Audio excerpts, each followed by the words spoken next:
할렐루야. 오늘은 창세기 4장 25절에서 26절까지 말씀으로 예수님의 섬김과 홍익인간 정신에 대해서 같이 말씀을 나누도록 하겠습니다. 창세기 3장 22절에서 24절을 보게 되면은 아담과 하와가 에덴 동산에서 죄를 범한 후에 에덴 동산에서 쫓겨나는 것을 볼 수가 있습니다. 그 후에 창세기 4장 1절 2절에서 가인과 아벨을 낳죠. 예배 문제로 가인은 동생 아벨을 죽이고 맙니다. 하나님이 받으시는 예배를 드렸던 아벨이 죽었으니 모든 복이 형에게 돌아가고 형 가인을 통해서 흐를 것 같은데 그것은 인간적인 생각일 뿐이다라는 겁니다. 하나님은 아벨 대신에 셋을 낳게 하셔서 그 영적 흐름을 있게 하시죠. 누가복음 3장 23절 이후에 보면은 예수님의 족보가 나오는데 38절 이후에 보면 이렇게 되어 있어요. 그 위는 에노스요, 그 위는 셋이요, 그 위는 아담이요, 그 위는 하나님이시니라. 이 말씀에서 장자 가인이 분명히 빠져 있고 아벨을 대신하여 태어난 셋이 기록되어 있음을 알 수가 있습니다. 본문 창세기 4장 26절을 같이 여러분 한번 읽겠습니다. 4장 26절 시작. 셋도 아들을 낳고 그의 이름을 에노스라 하였으며 그때의 사람들이 비로소 여호와 이름을 불렀더라.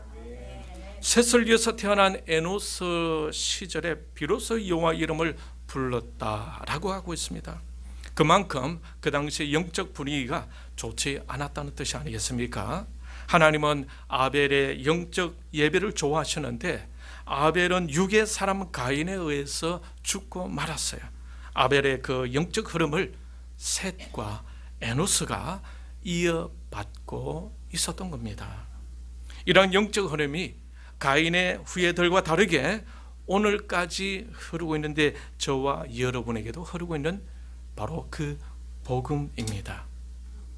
마찬가지로 가인의 후예들의 영적 흐름도 인간 중심인 인본주의로 지금까지 계속해서 흘러왔습니다. 이렇게 영적 두 흐름이 구별되게 된 것은 에덴 동산에서의 마귀의 술책 때문이었습니다.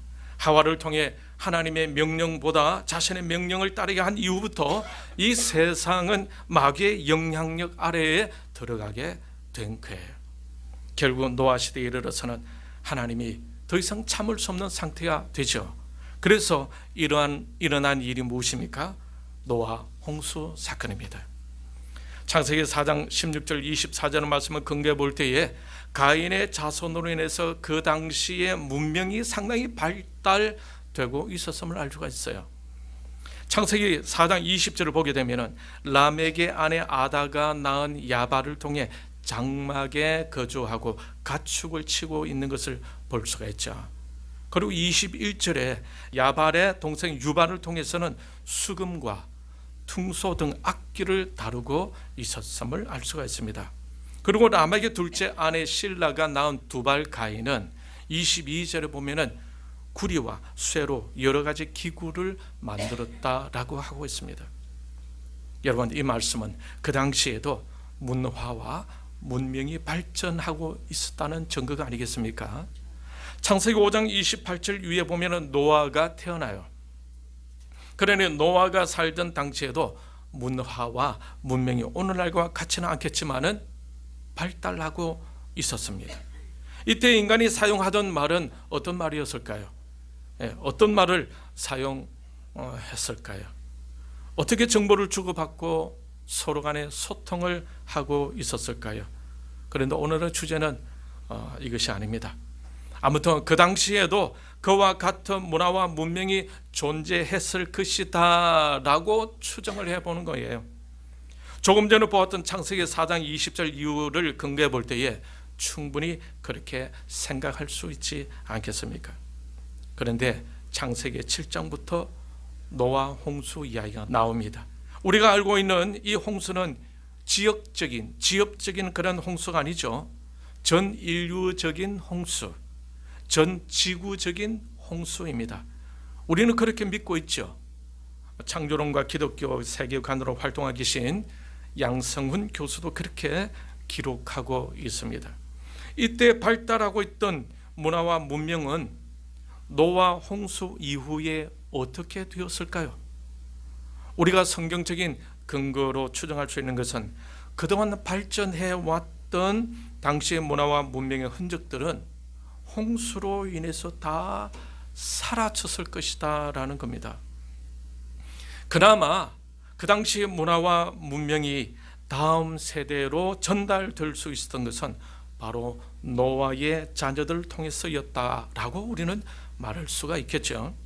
셈, 함, 야벳을 통해서 유럽과 아프리카, 아시아 쪽으로 그렇게 발전되어 왔던 문화와 문명의 씨가 노아의 후손들을 통해서 전달되었을 것이다 라는 합리적인 추론을 해보는 것입니다. 여러분, 말씀드린 바와 같이 학자들에 의하면 노아 홍수가 고조선 건국보다 먼저 일어났다는 것을 알 수가 있습니다. 그렇다고 한다면 고조선의 건국 이념인 홍익인간 정신은 과연 누구로부터 전수받은 것일까? 그 당시에 노아의 가족 8명 외에는 다 죽고 말았는데 말입니다. 그 고귀한 가치를 지닌 홍익인간 정신은 과연 누구를 통해 전달되었을까라는 의문을 갖게 됩니다. 세상을 널리 이롭게 한다라는 뜻의 홍익인간 정신, 세상 사람에게 좋은 영향을 끼쳐서 이롭게 한다는 그 정신, 셈족의 후손들이 아시아 쪽으로 왔고 그 아시아 쪽에서 새로운 문명이 다시 시작되었을 것인데, 그때 문명을 일으켜 고조선을 건국한 동이족은 셈족과 어떤 관계가 있을까요? 여러분 한번 생각해 보시길 바랍니다. 분명 매우 고귀하고 정신적인 유산과 같은 홍익인간 정신은 과연 어디서부터 왔을까? 노아 홍수로 인해 이미 아시아 쪽에서 살던 사람들은 다 죽었다는 성경 내용을 믿고 있는 우리는 이 정신은 셈족의 후손들을 통해 전수되었지 않았을까라는 생각을 지울 수가 없습니다. 하나님께서 복을 내리신 셈족의 후예들을 통해서 말입니다. 자, 여기서 이 홍익인간 정신과 예수님의 섬김 정신을 연결시켜 보려고 합니다. 홍익인간 정신은 세상을 이롭게 한다는 뜻이므로 세상을 섬긴다라는 의미와 같은 거죠.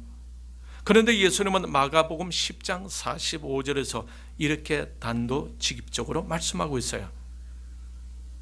마가복음 10장 45절 보면은 인자가 온 것은 섬김을 받으려 함이 아니라 도리어 섬기려 하고 자기의 목숨을 많은 사람의 대속물로 주려 함이니라. 한번 따라하겠습니다. 인자가 온 것은 섬김을 받으려 함이 아니라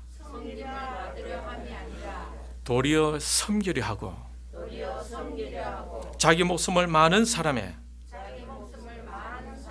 대속물로 주려 함이니라. 주님은 아주 간결하게 섬김을 위해서 오셨다라고 말씀을 하고 있습니다.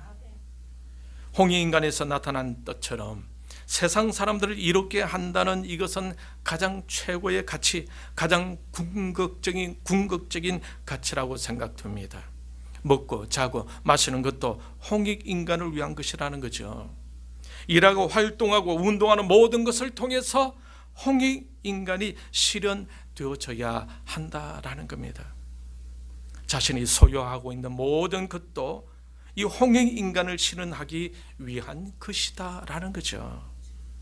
이러한 정신은 먹든지 마시든지 무엇을 하든지 하나님의 영광을 위하여 하라는 바울의 삶의 목표와 비슷한, 같은 가치입니다. 이런 홍익인간 정신이 일반 불신자들 사이에서도 뿌리 내리고 있었던 것, 여러분 놀라운 일이 아닙니까? 우리에게 은총은 두 가지로 나누죠. 하나는 일반 은총, 하나는 특별 은총입니다. 특별 은총은 하나님의 자녀들만이 누릴 수 있는 하나님의 은혜입니다. 일반 은총은 세상 사람들도 같이 누릴 수 있는 것이죠. 홍익인간 정신은 믿는 자나 믿지 않는 자나 모두에게 공감할 수 있는 내용입니다. 그러므로 이 홍익인간 정신은 인간의 궁극적인 삶의 목적이 될 수도 있겠죠. 그런데 이 홍익인간을 실현하는 데 있어서 없으면 안 되는 꼭 필요한 요소, 꼭 필요한 원칙과 원리를 말하라면 여러분 어떤 것으로 말씀할 수 있을까요? 그것은 바로 섬김의 정신이다 라고 저는 말씀드리고 싶어요. 섬김의 정신이 빠지게 되게 되면 결국 홍익인간을 위한 수고와 노력은 자기 자신을 위한 것이 될 수 있기 때문입니다. 속 보이는 노력이 되고 마는 것입니다.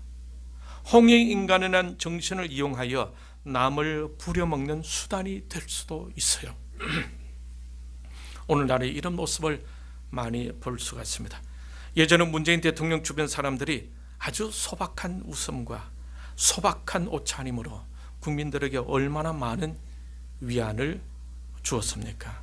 마치 권위주의를 다 청산하고 새로운 분위기를 만들 것 같았죠.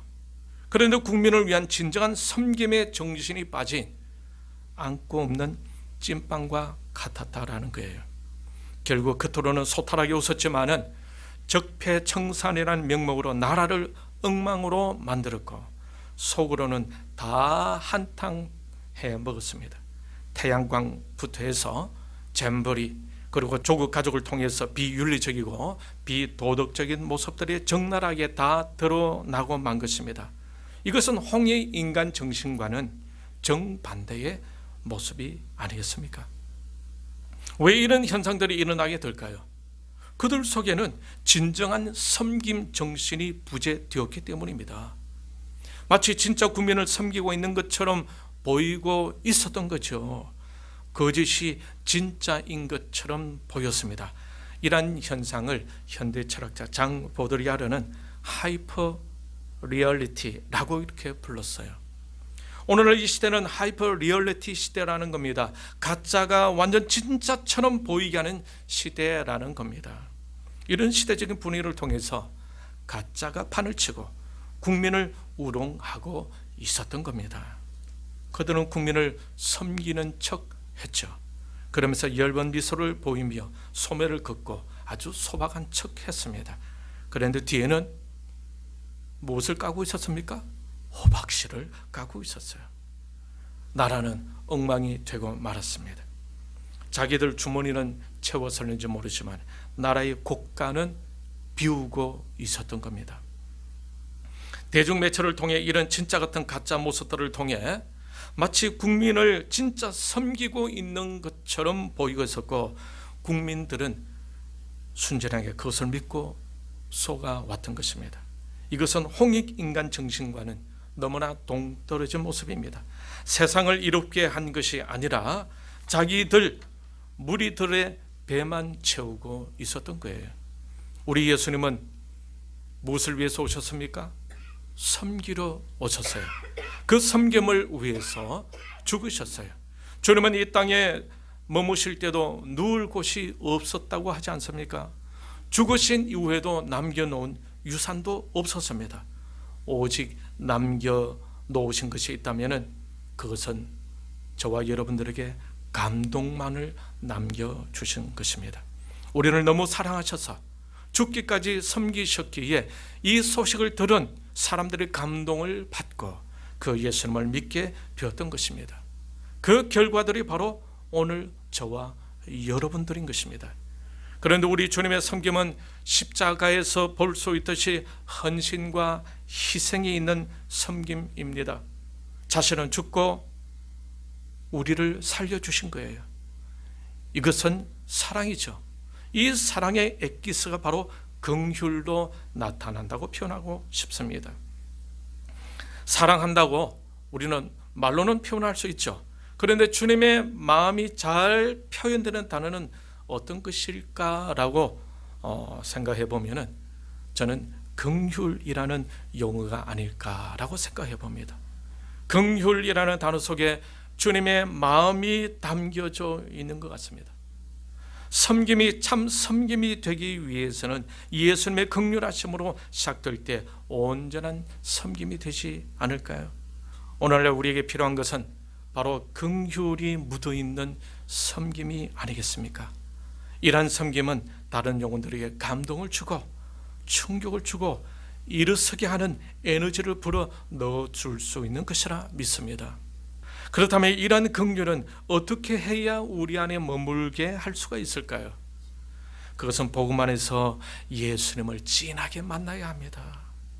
주님 안에서 자신의 죄인임을 알고 용서함을 받게 될 때 비로소 하나님의 긍휼의 의미를 알게 되는 거죠. 하나님의 긍휼을 경험하게 될 때에 온전한 섬김을 할 수가 있고, 그런 섬김을 하고 난 이후에도 지속적으로 겸손이 되어집니다. 왜냐하면 하나님의 긍휼을 경험한 사람이기 때문에 그렇습니다. 우리 민족이 물려받은 홍익인간 정신은 너무나 소중한 거죠. 그런데 유물론으로 영향받은 현대 사상의 영향력 아래 살고 있는 사람들은 쉽게 간과해 버릴 수도 있을 것 같습니다. 그래서 더불어민주당 한 열 몇 명의 국회의원들이 이 교육 이념 속에 홍익인간이라는 이 단어를 빼자라는 운동을 벌인 적도 있어요. 여러분, 결론적으로 말씀드리고 싶은 것은 이 홍익인간 정신은 예수님의 섬김 정신을 만나게 될 때에 비로소 홍익인간이 빛이 날 수 있다라는 겁니다. 예수님의 십자가 정신은 겸손한 섬김이죠. 긍휼하심이 묻어 있습니다. 홍익인간 정신은 이 대한민국을 다시 일어서게 하기 위해서는 예수님의 십자가 정신, 겸손한 섬김이 꼭 필요하다고 생각하는데 아마 여러분도 동의하실 줄 믿습니다. 그렇지 않으면 홍익인간 정신은 불완전한 것일 수밖에 없어요. 그러니 이미 예수를 믿고 있는 우리에게는 놀라운 가능성이 숨겨져 있다라는 겁니다. 진정 이 세상을 이롭게 할 수 있는 사람은 바로 크리스찬들이다라는 거죠. 그런데 많은 크리스찬들은 은혜와 복을 받는 것에 집중하고 있고 자신의 자녀들의 건강과 그들의 행복한 삶을 살아가는 것에 집중하고 있습니다. 일반 은총으로 흘러내려온 귀중한 가치, 세상을 이롭게 해야 한다는 궁극적인 가치를 잊어버린 채 행복이 삶의 목적, 인생의 목적이 되어버린 경우가 많지 않겠습니까? 노아 홍수 이후로 노아 가족 8명 외에 전 인류가 죽고 말았는데 고조선의 건국 이념 홍익인간 정신은 과연 누구로부터 어디로부터 전승되었을까요? 이것이 만약 셈족의 후손으로 인해 전승되어졌다면 이 정신은 믿는 우리가 소중히 다루어야 할 정신적인 가치가 아니겠습니까? 이미 말씀드렸지만 예수님의 십자가 정신이 있어야 홍익인간 정신이 온전해진다는 것을 잊지 않은 채 말입니다. 예수님은 죽은 많은 영혼을 살렸듯이 우리도 섬김으로 다른 영혼을 살릴 수 있을 것입니다. 내 일이 잘 되는 것만이 능사가 아니죠. 내 사역이 활성화되는 것이 목적이 아니라 다른 영혼들을 이롭게 하고 다른 영혼들을 격려하고 다른 영혼들을 일어나게 하는 진정한 홍익인간 정신을 실천해야 할 때가 바로 지금 이때가 아닌가 생각합니다. 여러분, 이번에 일본 오염수 처리수 문제로 인해서 다시 국민들을 왜곡시키려고 하는 그런 무리들을 또 보게 됩니다. 국제 음용 기준은 1리터당 삼중수소가 1만 베크렐 이하라고 합니다. 그런데 일본 여과 처리 과정에서 나타난 삼중수소 수치는 208 베크렐이라고 해요. 그런데 이것이 바다에 부어져서 2km 반경 내에서는 더 낮아져서 고작 6 베크렐 정도밖에 되지 않는다고 합니다. 그러니 국제 음용 기준보다 훨씬 못 미치기 때문에 아무런 문제가 없다라는 것이 과학적인 증거예요. 그런데 왜곡 선동하는 무리들로 인해서 한동안 어민들의 피해가 엄청났다고 하고 있지 않습니까? 이것은 우리 민족의 정신, 홍익인간 정신과는 정반대적인 것이죠. 유물론주의로 시작한 공산주의자들의 정신인 것입니다. 세상을 망하게 하고자 하는 마귀의 정신인 것이죠. 세상 사람들을 이롭게 하는 것이 아니라 세상 사람들을 유혹하여 자신들의 카르텔을 만들고 그것을 유지하기 위한 것입니다. 이러한 잘못된 정신들이 이미 우리 대한민국 깊숙이 파고들고 있음을 우리는 볼 수가 있습니다. 여러분, 요 근래에 또 정률성이라는 이름을 많이 들어보았을 것입니다. 항일투쟁을 하다가 조선의 궁궐에 사용하던 악보를 가지고 중국으로 튀었다가 중국인으로 귀화하고 중공군들의 팔로군 행진곡을 만들고 북한으로 가서 6.25 전쟁 때에 북한군을 위한 조선인민행진곡을 제작했던 사람을 광주시가 국민 세금 48억 원을 들여 기념공원을 만든다고 하고 있습니다. 이 대한민국 안에 그것도 민주화를 외치고 있는 광주시 안에서 민주주의가 아닌 공산주의 흐름이 새겨지고 있다라는 것을 볼 수가 있는 거죠. 그렇다면 광주가 그동안 외쳐왔던 민주주의가 참 민주주의로 외쳤을까? 아니면 민주주의 가면을 쓴 공산주의로 외치고 있었을까? 라는 의문점을 가질 수밖에 없습니다. 그러니 지금이 바로 홍익인간 정신을 회복해야 할 때가 아닌가 생각합니다. 예수님 정신, 예수님의 십자가 정신을 따르자, 예수님의 정신이 희망이다 라고 믿지 않는 자들에게서 나가서 외치게 되면 안 믿는 자들은 어떻게 할까요?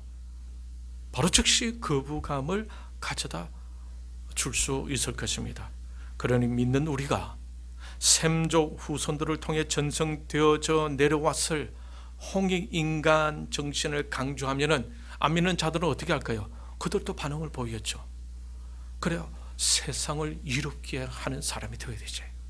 그래서 우리 초등학교부터 해서 중고등학교, 대학교 우리 학생들에게 홍익인간을 정신을 깊이 새겨주고 그래서 공부를 더 열심히 하고 그죠? 돈도 더 많이 벌고 그래서 세상을 이롭게 하는 사람이 되어라 라고 외치면서 간접적으로 이것은 예수님의 십자가 정신하고 너무 비슷하다. 예수님의 섬김의 정신하고 너무 비슷하다. 나중에 그들이 알고 그렇네. 그러면 이 홍익인간 정신은 어디서 왔을까? 역사적으로 유추해보면 이거는 셈족의 후예로부터 왔지 않았을까? 그러면 셈족은 누군가? 아담의 족보 속에 나오는 그 셈이다라는 거죠. 그러면서 예수 그리스도의 조상이 된 셈족의 후예로 태어나신 예수 그리스도 그분에게로 자연스럽게 이끌어 가서 전도하고 선교할 수 있지 않을까 이렇게 생각을 해봅니다. 홍익인간, 예수님의 섬김 정신, 긍휼, 겸손 이러한 요소들을 깊이 묵상하면서 우리의 삶 속에서 주의 사람들을 이롭게 하는 저와 여러분들이 다 되시기를 바랍니다. 그리고 제자 삼는 일에 열심을 내고 주님 오실 때까지 선교 사명 잘 감당하셔서 하나님의 나라 확장에 귀하게 쓰임 받기를 주님의 이름으로 축원합니다. 이 시간 우리의 말씀을 생각하고 하나님 우리에게